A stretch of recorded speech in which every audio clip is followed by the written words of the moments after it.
um, so yeah, I do the worship here, and then I work at Richards, which is like a health food store. I get paid $8.50 an hour to and expected to have doctor knowledge, so that's pretty cool. And and then I'm also in a band, and we write music, and that's really fun. And then my wife is a hairstylist, but don't expect a discount because we really need money. So, anyways, so this morning I was thinking about what we could talk about, and it popped into my head. We're going to talk about hell. I'm kidding. I'm kidding. We're not going to talk. We're not going to talk about hell at all.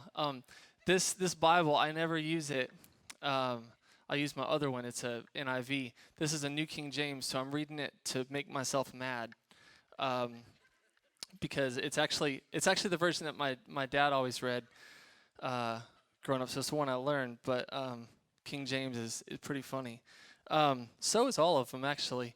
You got to get back to the Greek and Hebrew. That's fun. So anyways, we're gonna take off and land somewhere, and I don't know, cause honestly, like I start talking and I could talk for hours. Um, and so that's cool, cause I'm gonna keep you guys here till like 3 or 4. No, I'm not. I'm kidding. I'm kidding. Um, okay, so something that the Lord has like really been showing me the last couple of years. He told me like 2 years ago. Uh, the way the Lord actually, the way we interact is not that He like tells me something. He just stirs up a prayer in my heart, and I pray it out, and I kind of know what He's doing. I don't I don't audibly hear God's voice, um, and I don't. He doesn't talk to me like in a sentence. Like we just kind of in our in emotion and in our spirit, like we just His spirit touches mine, and then we start talking and in a way of questions and in a way of interaction. So, um, one of the things that I prayed out a couple years ago was that, Lord, I want to be less loud and more potent. And it's a really interesting prayer because I'm passionate and because uh, I love talking and I love expression. Um, it's easy for me to be loud. It's easy for me to like uh, talk a lot and um, but I said, Lord, like I'm watching people and I see other people and they're quiet, and it's almost like you have to stop and watch, and you realize how deep the Spirit of God is on them and in them and flowing through them, and you're like, I want that. So the last 2 years have just been that. Actually haven't like taught much. I haven't been out speaking a lot. I've been doing more like worship stuff, and that's been it. There was a season where I was doing like more teaching and more kind of like both, and I've just been in process with the Lord. So it's been really fun, and not so fun. Process with the Lord is awesome, but sometimes it's only awesome after when you look back in hindsight, because you're like, um, but really, what I want to talk about is the fact that He makes all things beautiful, and that only His beauty remains. And so when I sing like one thing remains, this is like a rule for me. I don't sing anything that I don't like believe. I just can't do it. I made the decision a long time ago, and it's got me into a lot of trouble with other stuff. Um, but when I came here, I can really connect with Pastor Brian's heart for worship, and so it was like an easy thing. But uh, but there were like songs just like you just do those in church. But if and I was like, okay, if I can see the Lord doing it corporately to us as a body, I'm not gonna be selfish. I'll sing those because I can get on with that. Like I actually have passion for that. But if I don't feel like it's what He's doing, and I don't feel like if it's not hitting me, if I have no life on it, then how do I expect the Lord to breathe His life on? Because the way He works is it's a co laboring thing. So so anyways, I when I sing One Thing Remains, like we sang this morning, like that's powerful to me because I'm actually singing what I feel like is going to be my song when I'm 100 years old, which is that one thing remains. It's like your love, it never fails. It never has failed me. It never runs out. And in death and life, I'm confident I'm covered by the power of your great love. It's like when you look back over your life, and we're going to look into like some different scriptures because people like that. Um, but uh, but like if you look over at all of our heroes of the faith, it's really funny because I don't know if even if they were present day if we'd recognize them. Uh, I really don't. I mean, let, let's take a gander at it. Let's talk. Like Paul. I mean, it'd be pretty hard pressed to like. That'd be hard for me for sure. He's killing Christians. That's like genuinely having compassion for people that are beheading people like ISIS, like having compassion for them. That's like if you can love them, and I'm not talking about a distant love like oh like it's easy to love when it's like way out there. If something happened to you in your circle and you had compassion for them, then I'd be like, I mean, dang, that's awesome. But that like let's not lie, like loving your enemies is not easy, and it's not something that it's a spiritual grace that you actually have to press in and receive and rest in too. It's kind of a dual thing, but um, I don't know if I'd notice Paul as Saul. I would only notice him as Paul. And you look at Peter's life. I mean, he even got like I was talking about it last week in worship. Um, he's a fisherman, and in our standards, his life would be all messed up because he's like cussing and drinking and probably messing around and some other stuff. And it's like Jesus comes along and says, "Follow me." We really have to.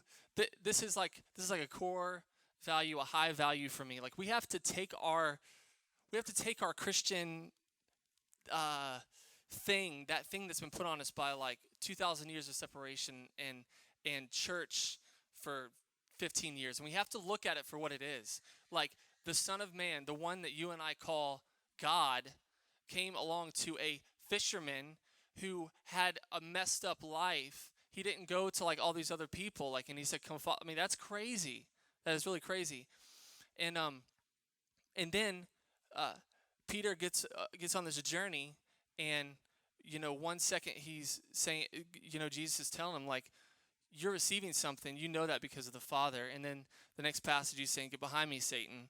And then you see Peter like in the garden, he's falling asleep, right?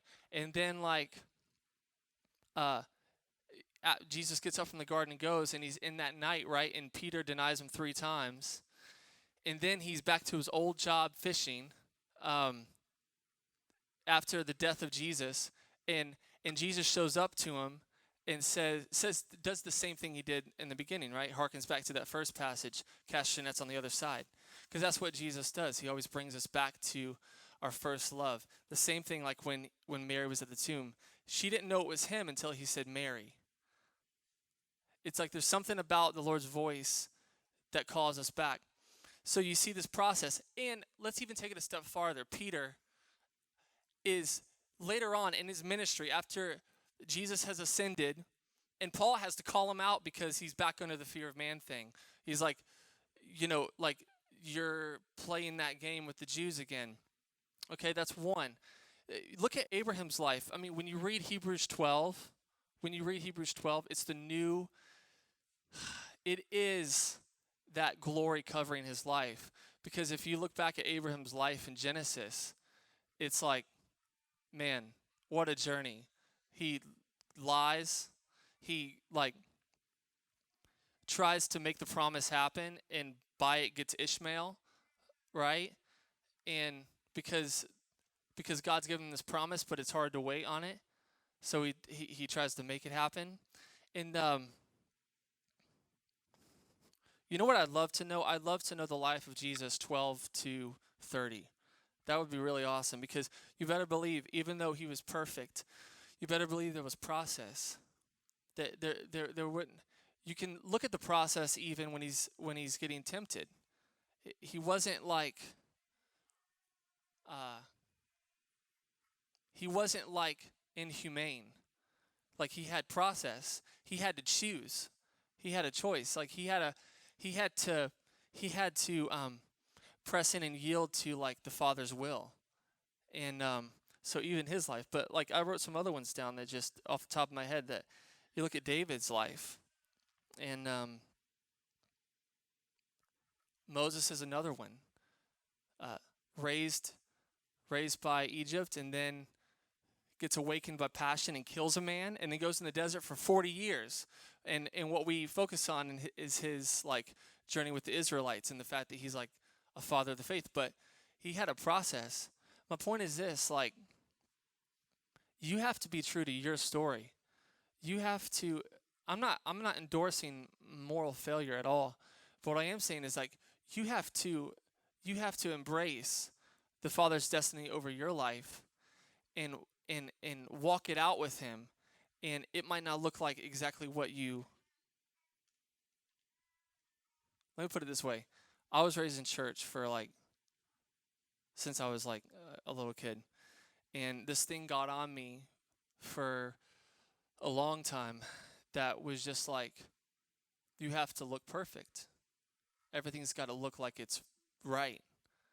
I remember like being in family stuff, having like family processes going um, on the way to church, family fights and all that stuff. And it's like you get in and it's like you have to act like nothing happened. And or what about like just when you're just a mess and you come in and there's still that stigma there. It's like you have to act like everything's cool. And I took it into like all my relationships. And what happens is that you start capping this anxiety down, and all of a sudden, like you can't take it anymore, and then you just explode. And so that's what happened to me, really. Um,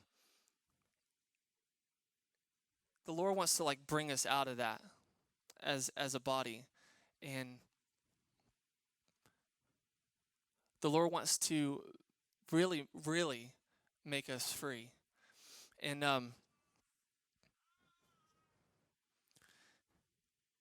I started thinking about this because you might say I don't care about being free or whatever.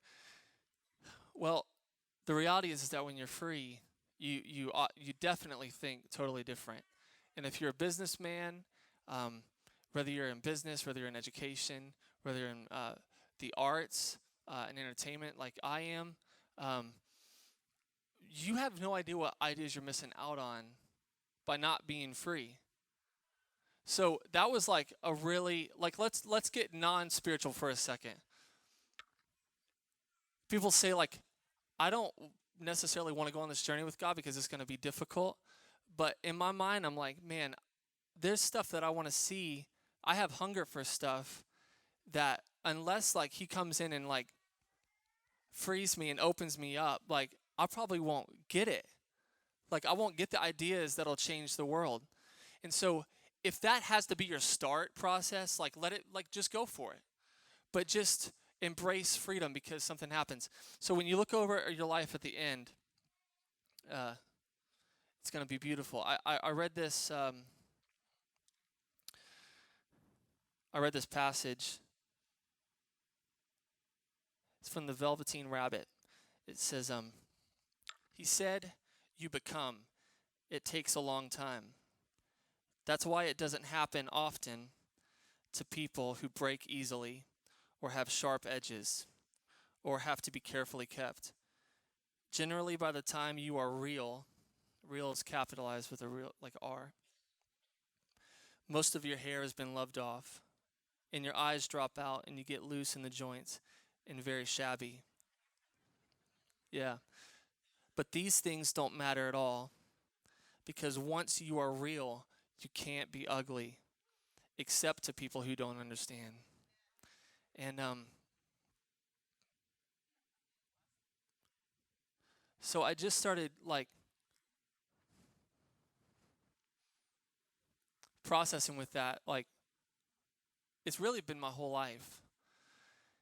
Is that Lord? Like I want to be great. But I can't be led by anything else but peace. Um, and I need you to help me.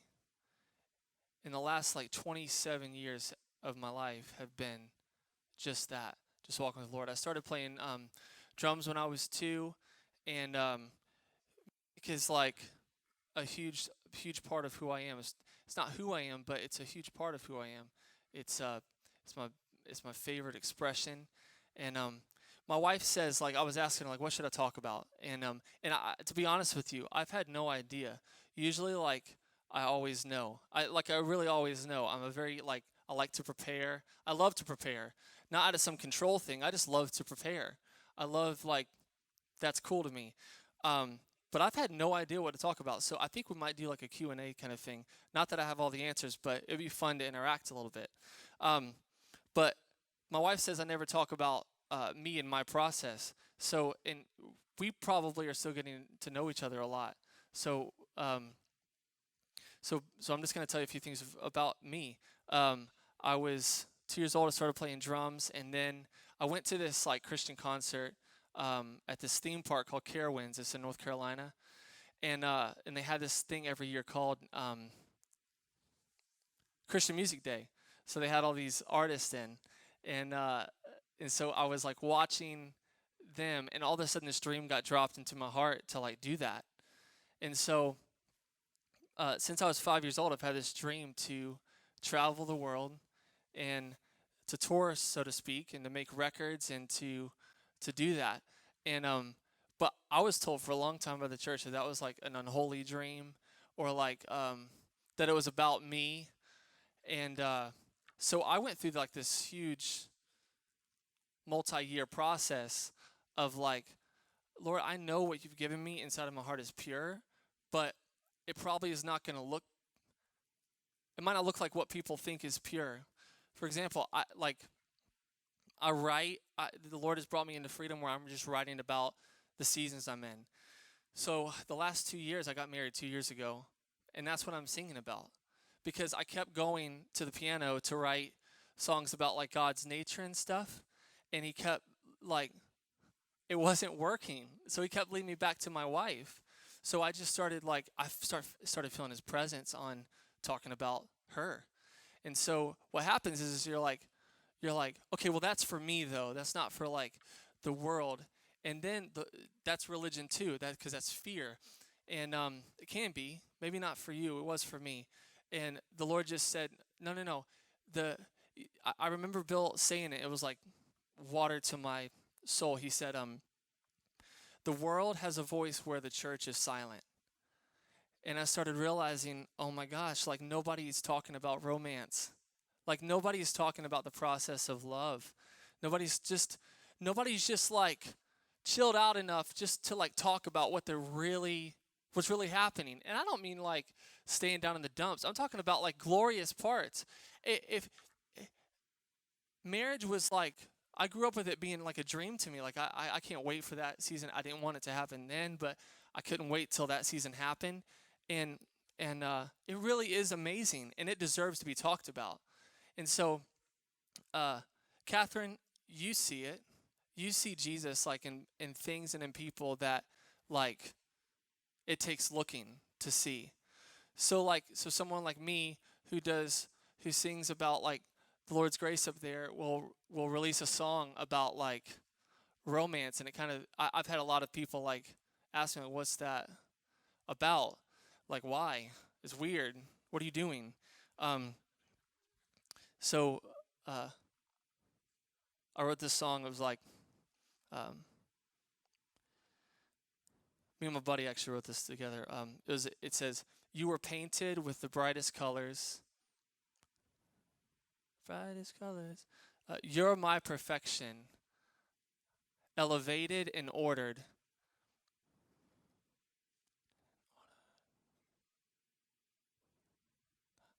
Ah, I play it over and over inside my head. You're the one I'm dreaming of.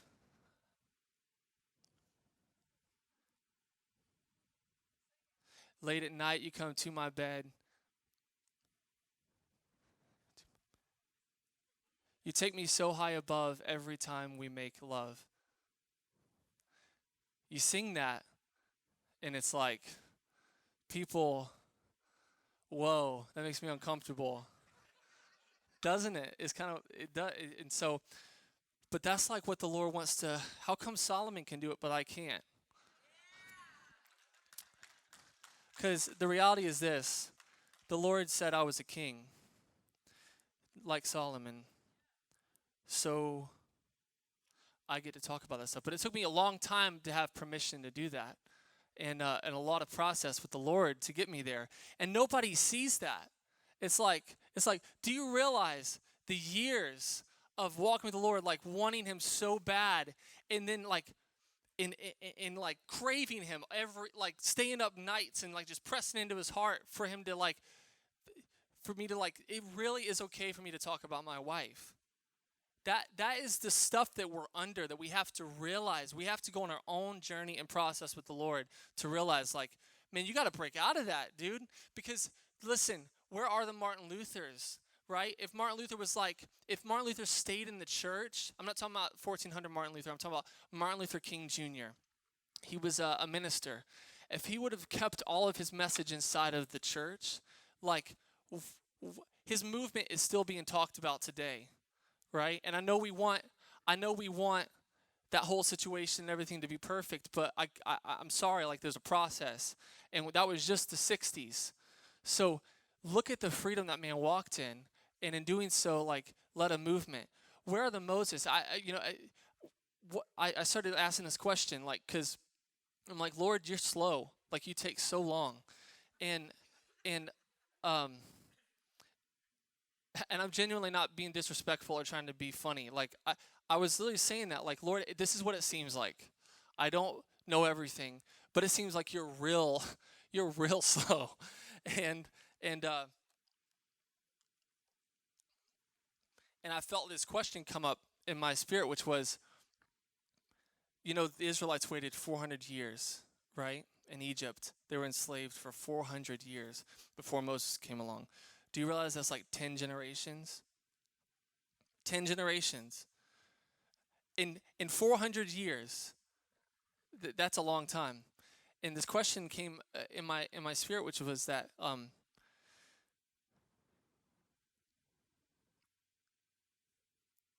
did the Israelites wait on God 400 years, or did I wait on a Moses for 400 years? And so I started realizing, like, oh no, like there's responsibility on us to be who we are, because the Lord's put something inside of us that has to be processed, and it has to be nurtured, and it has to be let out and expressed. Because if not, of course, like, the Lord will have his will, like, ultimately on the earth. But if Ron's not Ron, nobody actually can replace him. That's actually the truth. Nobody can live the destiny that Ron's going to live. That was written. God is so original in his art. He's so creative he made Ron, and that was Ron. That's it. Like, there's no one else before or after that's going to be like Ron. Same thing with you, Mason. It's like, so I started realizing, like, oh, dang, like, we're waiting on the Lord this whole time, and if that's not and the Lord's actually waiting on us. I'm not talking about things like the promise. I'm not talking about things like there's a situation I'm in and I'm waiting on the Lord to fix it. I'm not talking about that. You should wait. But I'm talking about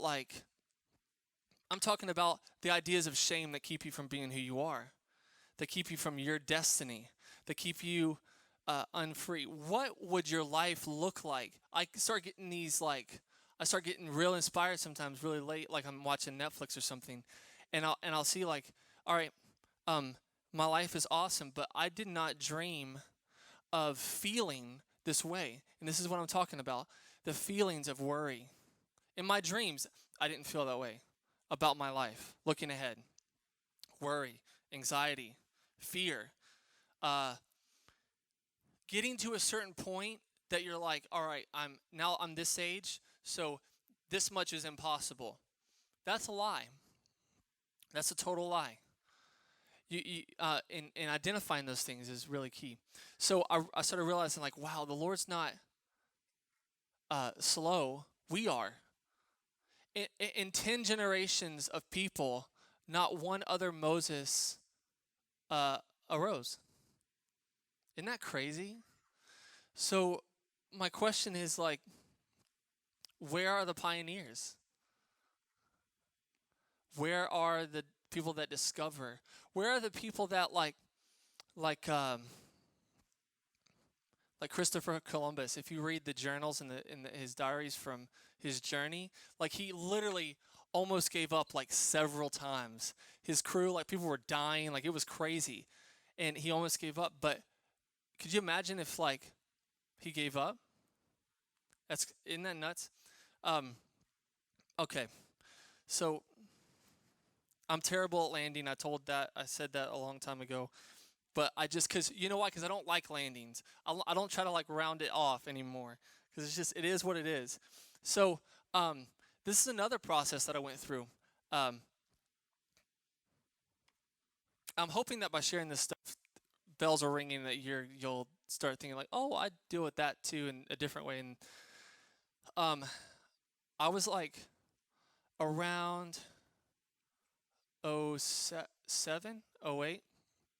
I started, always had a love to like um, sit and write out scores, or like write out parts for an orchestra to play, or and the way you do that a lot is actually nowadays you do it on a computer. You do it with different, they call them DAWs, they're digital audio workstations. So you can use Pro Tools, a lot of you guys have probably heard that, or like Logic, and you write it in. And a lot of times you have like a keyboard, and that keyboard can play, you can play things, and it'll be an instrument on the computer that you can choose. And then you can do thousands of things to the instrument. It's really, really fun. But all in this time, my heart was that, wow, I want the anointing that's on all these, the spontaneous worship that's happening. Like, I love that. So I tried to do the spontaneous thing, and it was cool. And uh, I did well at that, but there was something in me. I'd go to places uh, all over, and what I was seeing was like, this is not me. Like, I love the Lord's presence, and I can see it in anybody. But like, I would watch a lot of people show up. They didn't have their like their keyboard was all dirty, and their cord was like tangled up, and they didn't know what songs they were playing. They didn't have any details to their thing, and so I was like, this is like, I'm starting to see this pattern with the church. Is like we put identities to things. Like, oh, you're a spontaneous person. That means that your life is not in order, right? This is the stuff. So so I was like, that's not me. I love to prepare. I love to think about what I'm going to do. I love to sit in a room for hours and craft sounds and make them into what I want. Uh, and that takes a long time. Like, and I love that. I don't need anybody else around. I'm not doing it for. My initial thought is like, I'm doing it because it's fun. After it's done, I'm like, I want to share it for sure. But uh, my point is that like, you get all these. It's the same thing. Like, prophetic people. We're coming out of that idea that prophetic people are like mean. Um, no, it's true though. Like, let's be honest. Like, 10 years ago, you were scared if a prophet came in the room. Like, for real. I was. So I'm like, they're going to read my mail, and I don't. I don't. They're going to bring up a sin I did like 5 years ago in front of everybody. I don't know. So there's all these personalities we have to break out of. Like, we have to be us. I wonder what the next one's going to be like. Uh, Apostles only care about signs and wonders. Well, maybe that's going to be the next stigma. Maybe it already is. I think it probably is, and it's just a lie. It's just a lie. All right. So where am I going? I don't know. Let's figure it out.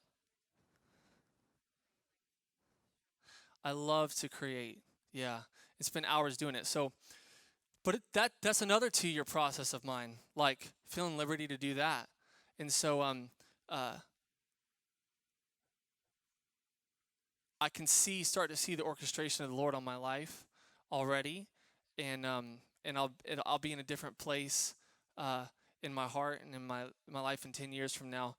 Um, but I've realized like this resting comes on me that like I've been to really cool places and I've been to really not great places in my heart and in my life, but I've always like been covered by the Lord's grace and I've always been covered by His love. And what's happening in my heart is that I'm coming to a resting. That's why like you see me up there, and I don't try to talk all the time. I don't try to like. Uh, Sometimes I just play because and there's two reasons for that. One is because like I don't I I feel like we're a family and families don't perform for one another. So why would I try to make something sound good if I don't feel like that's what I should do? For a long time I did that, like for real. But so I just don't I just play.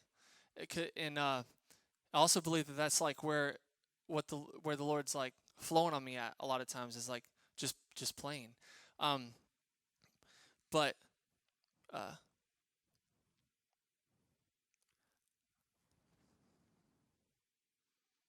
hmm.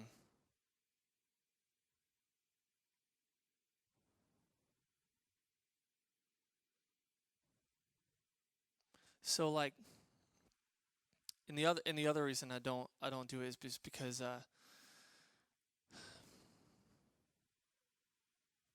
we have to be true to ourselves. I want to talk about one more thing, and then we'll be done. It's like 11:20, and it'd be cool to like get out here early. Um, no, for you, not for me. Your words. This is one. I'm discovering why I love music so much. Uh, because this kind of thing, me talking about it, can sometimes like kill it for people. So, like I have this dream of like traveling all over the world and playing music for what I've noticed. So watching my favorite artists is that like they'll sing an American song that they wrote it in English and they'll sing it in Japan, and the Japanese people will be singing it in English, and they don't even know what they're saying, but they're so like engulfed in the passion of it. And so because I've always done the missions trips where you always sing it in their language, which is awesome. But I started realizing like music is transcendent. It's an expression of art that like goes beyond idiom. It goes beyond language, and that's really cool to me. That people in Japan can feel what I'm feeling, and language they don't even know what they're saying, but they feel it on it. And so that's when Christian music started to become less about like the words I'm singing and more about the expression of it being pure and it being from a place uh, of like real hope and creativity. And it's not message first for me. Message actually is like I should sing what the Lord's doing in my life, and the music that comes out should just be like a fragrance thing.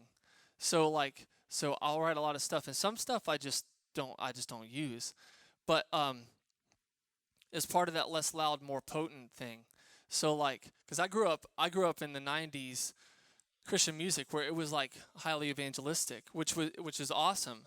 Um, and I think that the last 10 years or so, it's been like more about worship. But everything can become a form that becomes a prison if everybody's doing it because that's the way the market's going, and we can't do anything else. In fact, um, uh, I would be like meeting with these record executives in like Nashville for Word Records and other people, and these are their words to me. It just sounds too fresh,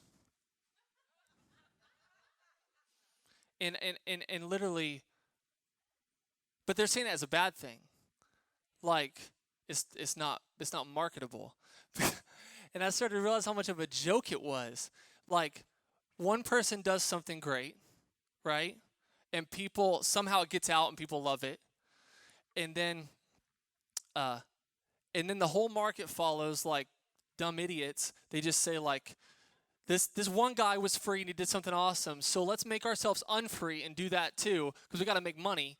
So, and then nobody is leading in the. I'm just being frank with you. It happens in the world and in the church. Religion is not like church owned. It's like a system of man. So it exists in the church and it exists in the world. But like I watched the Christian music industry and it moves so slow. You know why? Because it's like ran by fear. Because I've met some of the guys that are at the top, and they're like uh, the artists have to do something new, um, and then we have to find a way to market it. And then the artists are going, but we need the record execs to fund us to get our music out, so we're going to do this for them. And it's like this circle of dumbness. Um, but it happens in all kinds of stuff. And listen, there's the other side of what I'm saying, and that is like I'm not this kind of like just like dance around like just blah, like just be weird. I'm not. That's the point. Weirdness can be an identity too, because people like you know what I'm saying. It's like oh, this is just the way it is. Weirdness can be an identity too. And a lot of times people place their security in having like different opinions than other people. So, and you'll notice this in political debates with like your friends, which I don't do. But you'll notice this like, well, I think this. Well, why? Well, I just think it. Well, why? What facts are, what do you do? Where's that idea coming from? I thought it. And that's it. Like there's no real stuff because there's an identity in like we're weird and we're different. Nobody gets us. So that's not where I'm coming from at all. So but my point is this: we want to talk about the world being behind and why the church being. We want to talk about why the church is behind. It's because like we're still realizing who we are and we're still learning to step into that and be who we are. And we're actually going to start. I don't mean the church is like a. I don't mean the church is like a club, like we're gonna take over kind of thing. I don't mean that. I just mean that like we people in the world, they're allowed to feel the way they need to feel, so they can process the way they need to process, so they get free before us. Because we have all this religious stuff in our minds that says like you're not allowed to feel angry, you're not allowed to be mad, you're not allowed to be struggling with something, and you just have to act like it's all good. And so what I want, this is actually the bottom line of everything. What I want is you to realize that things in your life that are not beautiful, they're actually beautiful. And you might not be able to see it now, but it's being stamped by Jesus. So even the process that you're going through that looks messy is going to be beautiful in the end. So be free, man, and be free, woman, and like learn to embrace the Lord's heart for your life and run after who you are. And don't be afraid. And listen, I don't know I don't know all the time like if I'm going to step out and do this, Lord, like I don't know you haven't said directly do this. I'm just doing it. That's part of the process too. Just step out. If you're wrong, like if if you're wrong, if his grace is everything that we talk about every Sunday morning, then he'll catch us. And I mean as in, of course it is. I've lived it. I've made a ton of mistakes. And a lot of times I end up better off. So, so you're a businessman, like education is another one, man. Like we need the real teachers. Lisa's one of them. We need pioneers now because the world needs sons and daughters. And we need to be able to look for Jesus on people that don't know him yet.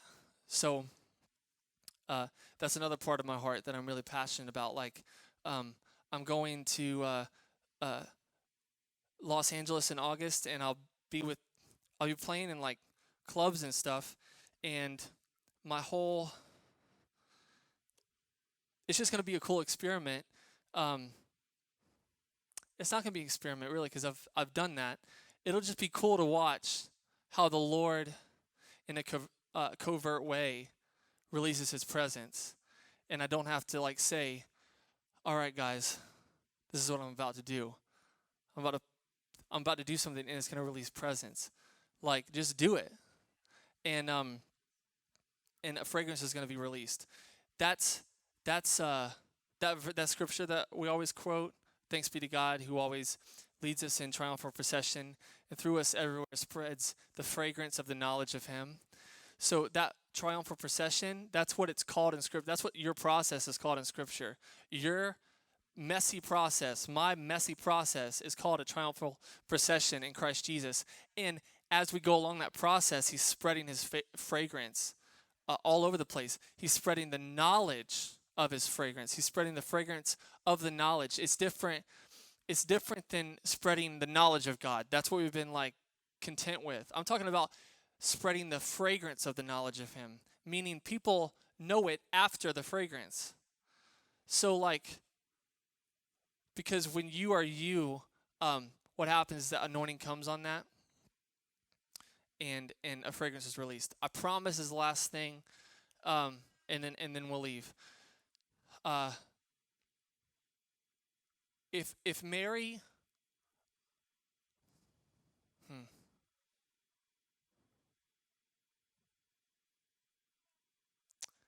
okay, so you know the picture where she's pouring out the alabaster on Jesus' feet, and it says the fragrance filled the house where they were in. When you when you take your life, the wounds I picture were in that costly, like I view it figuratively, that the wounds were in that all of her life process. They were all contained, and she took that and she poured it out on Jesus' feet. And what happens is that when you're processed and when the wounds of your life, the things that you've been in process of, when you pour that out on Jesus' feet, there is a fragrance that's released, and it fills the whole house. What happens is that when it fills the whole house, you do have religious people who say, like, we could have spent the money on something like the poor. That sounds good. Poor need to be fed. But people who are sons and daughters, like they know where to lay their process. And it's a beautiful picture of our life, just laying it at Jesus' feet. And so anyways, I hope that helps. I know we didn't do the Q&A thing, which was going to be weird, funny anyways. But let's do this. Uh, the prayer team. Who all's in the prayer team now? Okay. Can you guys all um, can you guys all go to your normal place?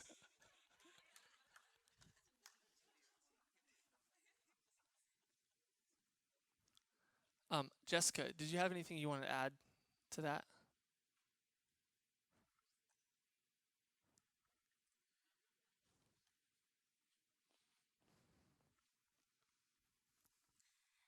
I don't really have anything that I want to say in addition. Just something, coming alongside of Matt. It's something that has been in our hearts. Just something to release over you as the body and as our family. And we don't get a lot of opportunity to um, I guess be in front of you guys and express, we've been here for 2 years, but it's like we've been able to give little pieces of us and we've gotten to get pieces of you guys, which is on our hearts too. Like we want to be interactive and to know you and to build life and community and family together.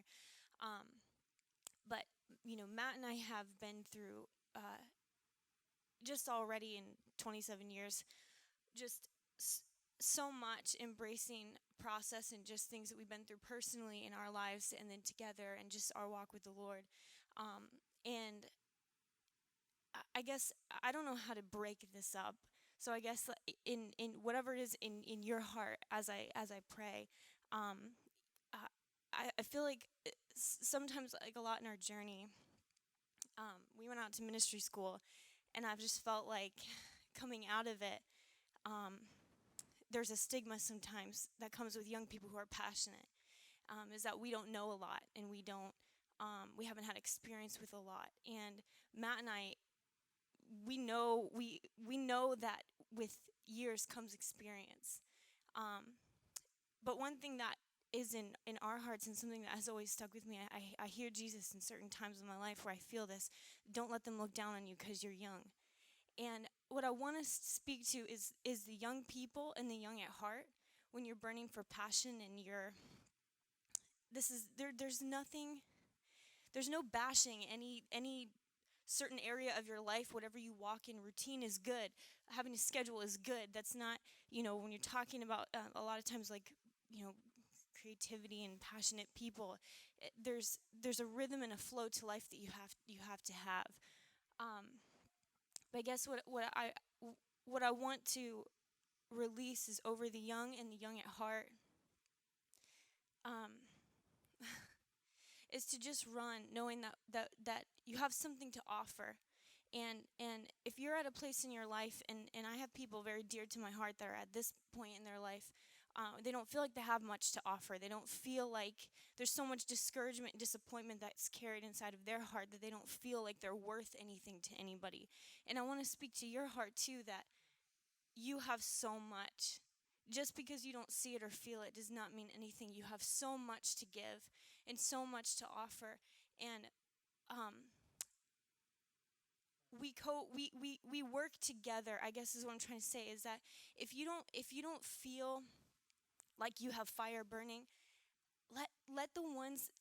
I'm 27 years old, and I have kids that I used to babysit that I'm allowing into my heart right now, that have grown up, and there's something that they carry that I need for my life right now. And what I want is to see this blending of family, where instead of we're trying to divide things up, realize that you have something to give to us and we have something to give to you. It's part of love. It's part of family. It's part of, you're feeling tired and we're feeling fire. So let's go after this. And then when we're feeling tired and you have fire, let's go after this. Like there's blending that is an amazing opportunity to have here. So Father, I just release right now. I just release over the hearts of every person here just a fire, tenacity, in running after you, Father, a courage that surpasses any circumstance in any situation, to truly be everything. The Father gives you permission. There's things that have been rattling around in your heart for a long time that is this friction. You feel like you're having to crucify the old man. And the Father, I'm not talking about addictive behaviors. I'm not talking about things that bring destruction to yourself or your soul. What I'm talking about are the things that you feel that are good things inside of you, that's people like what I can't remember if it was Lisa or Carol that had prayed, but words that have been spoken over you that have put a cage around your heart and around your mind and around your soul. And that is a big thing for us to be broken off of, because sometimes in community and sometimes in family, we get that stuff put on us. And the truth is, it's whoever Jesus says you are. So I just release that over you, and we just want to say that we love you guys. We really love you guys. And yeah, we're just all walking this thing out together. Yeah.